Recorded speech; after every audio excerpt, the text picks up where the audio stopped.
Naabot na kaghapon din sa Sugbo ang pamilya nga niadtong babay nga gipatay og gisod og karton dayon gilabay daplin sa daan. Hustisya ang ilang gisinggit ani ang report. Tabangi mi day, kung naminaw ka day, ikaw rin makatabang, makakuhan sa mo akong kinsay nagbuhat ni mo, tagain mi mga sign.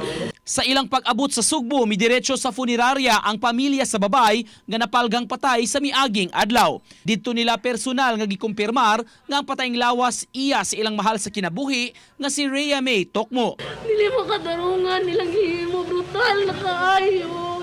Balag giipat kung ngingana man nga, gipatay kanila, wa na lang kanila gubaong maayo imong lawas nga halos di na ka mailhan.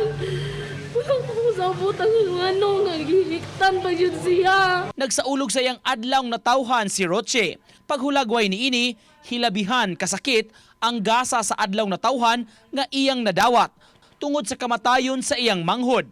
Wa pa sila masayod unsa ang posibleng motibo sa krimen ug padayon silang nang hinaot nga masulbad kini.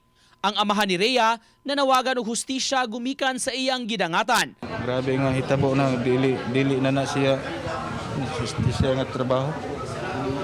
Grabe nga pagsakit sa bata ug unsa ilang kasukaran nga bata nga buutan. Plano karon sa pamilya nga dad-on sa Mindanao ang patayng lawas sa dalaga aron adto hayaon og ipahiluna. Makikistorya pasab sila sa ubang mga kaila ni Rhea dinhi sa Sugbo aron makakuha og impormasyon nga posibleng makatabang sa investigasyon. Uban ni Godfrey Relien, Nico Sereno,